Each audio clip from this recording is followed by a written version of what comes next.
So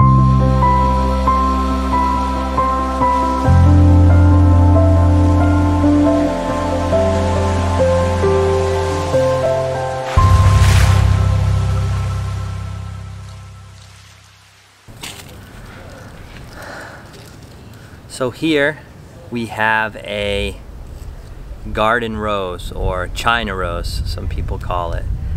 This particular plant has not been deadheaded in so long. It's been neglected, and I thought it was the perfect plant to show you how to deadhead a rose. Now, you can see in front of me, this used to be a rosebud right here. This is a, dead rose. We have one rose way over here in the corner. There it is. And that rose is still living and loving and giving back. It's just a beautiful pink rose, and it's the only one left on this entire bush. So I'm gonna cut back and deadhead some of these roses for you, so you can see, what the process is like. Now, this particular rose, what you want to do is find your bud, find where the rose flower was, and you want to start to track back down the stem until you find the first leaflet or the first branch out that has 5 leaves on it. Now that lets you know that that is a mature branch, and you can cut behind it and it will be okay, and you'll get another rosebud out of it.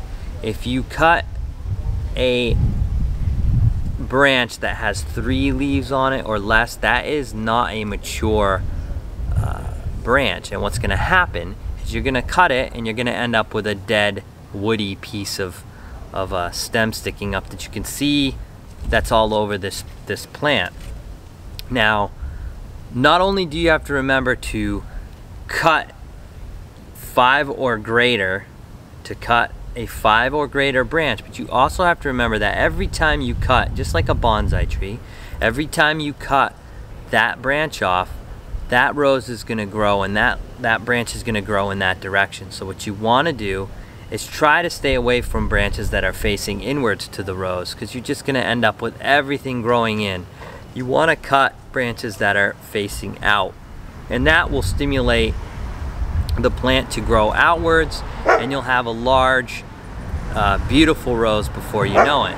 So on this stem right here, I'm gonna look at it, and I'm gonna look down, and I have this first branch here which has 5 on it, but it's not facing the direction I want it. It's facing into the plant, and right behind it is this next leaf, or next leaflet, and you have 5 leaves. So I'm gonna go right above it and leave about 3/16 of an inch, so just a small little bit, and I'm gonna cut it off like so.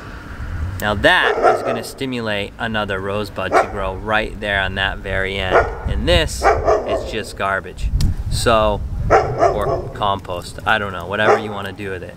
But there's your new bud. That's where it's gonna grow, and hopefully you end up with a beautiful rose. So I'll show you on this bud, which is right here.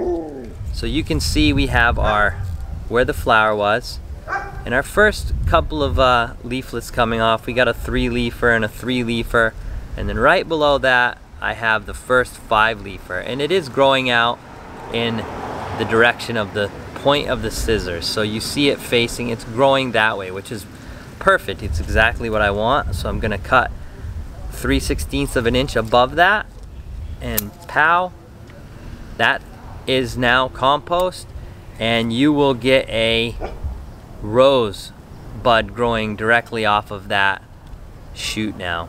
And that's what you want to do. You just want to go through the whole plant and cut through and get some of those rose buds stimulated, and you'll get some new flowers. And this can happen all throughout the summer, and especially here in Southern California, you get such a long season with these.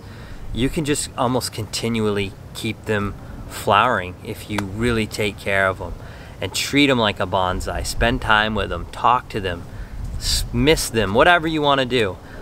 Deadhead them as much as you want, and this will just keep giving back to you.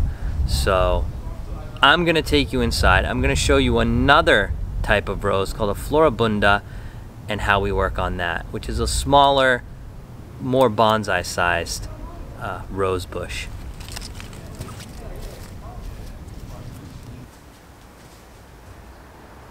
All right, I am here with the infamous floribunda rose, and this particular species is a ketchup and mustard.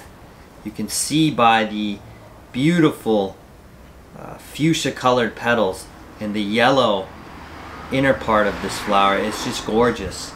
Now the floribundas once were called hybrid polyanthus, and that changed in 1940 when they changed the name to floribundus on this specific species of rose. This rose is smaller and more compact. The rosebuds and the roses in the rosebuds, they're much smaller than your China rose or your garden rose, and it's kind of an ornamental rose. You can treat it almost like a bonsai, and that's kind of why I brought this in to show you.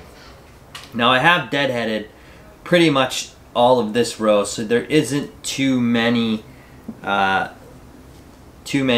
heads that are dead, but I can explain to you using this rose how you will deadhead a rose like this. Now there's a couple things to remember. The first thing to remember when deadheading a rose like this is you want to cut where you have a stem with 5 leaves on it. Now you start at the top where your rosebud is, and you go down until you find your leaflet coming off with your 5 leaves on it. Now that you want to cut right above that. The reason why you're looking for those 5 leaves is because that lets you know that's a mature leaflet coming off of the stem.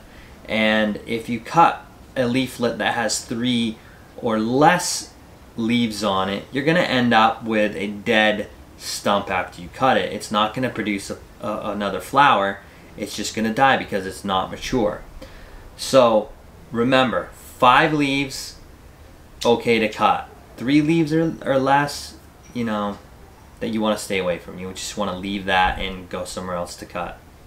On this particular rose, which I purchased from the garden center, there you can see there are spots where it has been cut and it just, you know, kind of looks a little ragged in those spots. But with time, you can bring it back, you can grow, you can flourish it, you can model it, and you can make it your own.